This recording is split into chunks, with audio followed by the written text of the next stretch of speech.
You are standing in front of an audience. 10, hundreds, maybe even 1,000 people. Their eyes drill into you. Some are looking expectantly. Some are simply bored. Some are waiting for you to begin. And begin you do. Except that you are nervous. You are unsure if what you have to say will really engage the listeners. You are stressed about what they'll think of you. You're worried that they'll ask you questions for which you may not have answers. There's a good chance that you have been through this kind of an experience. And even if you haven't, there's a very good chance you will. Because whether you like it or not, presentations are an integral part of working in a corporate environment. I completely understand that speaking in front of a large audience may not be your thing. Many greats throughout history, such as Mahatma Gandhi and Abraham Lincoln, have struggled with it. Over the years, I have learned a few things about making impactful presentations. The reassuring thing is that with the right perspective and some practice, you can learn this too. Learning how to make a presentation is relevant at every stage of your career. Firms use presentations to assess performance of young lawyers. Presentations could also be a part of the hiring process. As you progress up the ladder, these skills matter even more. Your ability to bring in corporate clients often depends on your presentation skills. A client's decision to engage you rests on the first impression you make. Now, this can be a presentation or while networking, which is something we'll discuss later. Lawyers also routinely present before large audiences. Like most top lawyers regularly present at conferences, seminars, and industry meetups. These presentations are critical as they allow you to truly make an impression with the right people and help build a personal brand. Now that you understand the importance of presenting, let us look at how you can become a better presenter. What you say and how you say depends on who your audience is. This might seem very obvious, but you'd be surprised how many lawyers forget this.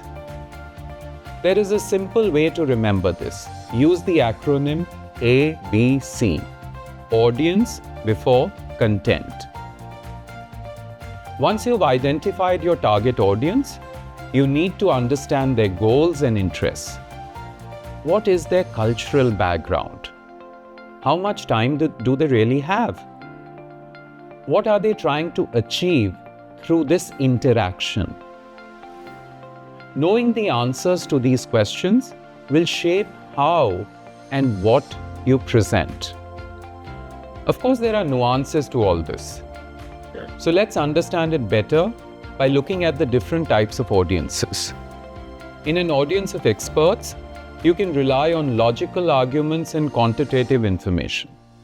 However, with a slightly lesser aware audience, the speakers can rely on data and focus more on key insights.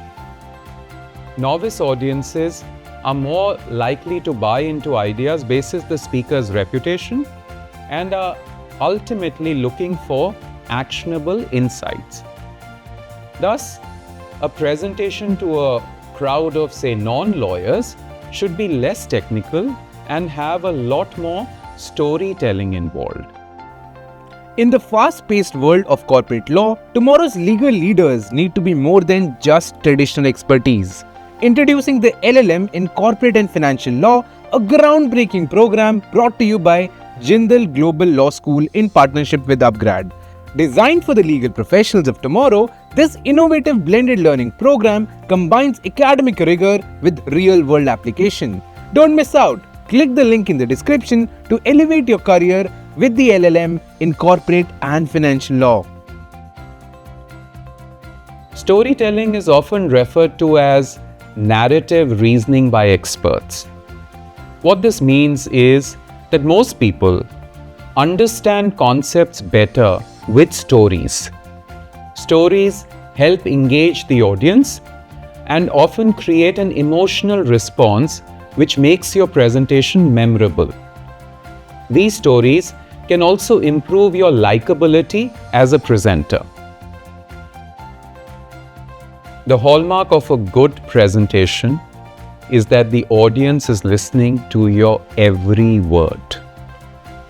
Here are a few ways in which you can present in a manner that is truly memorable. Do not have too much text on a slide. This is important for a few reasons. For one, if audience members can read a slide, you lose their attention. Most people find it quicker to read, and once they have done that, they often zone out. A heavy deck acts like a crutch, and it only leaves you looking worse for wear.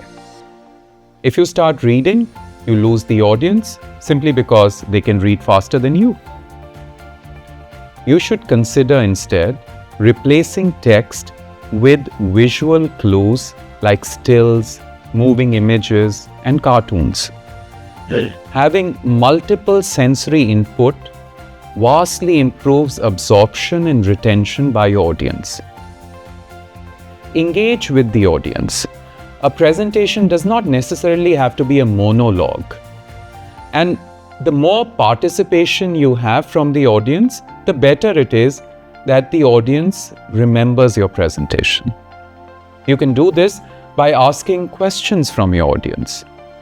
You can also address issues to the audience which you feel they may have experienced. Body language and non-verbal gestures are also important. The more energy you bring to the room, the better the engagement. Body language often acts as a sign of confidence. Here are a few things you could do. Ensure that you continuously make eye contact with different people in the audience, maybe those who are listening more attentively to you. Don't slouch. In almost all presentation situations, your posture should be upright and open. This will make you look and feel more confident. Keep smiling. Young professionals tend to equate business settings with serious faces. However, they forget that smiling makes you look more likable and persuasive.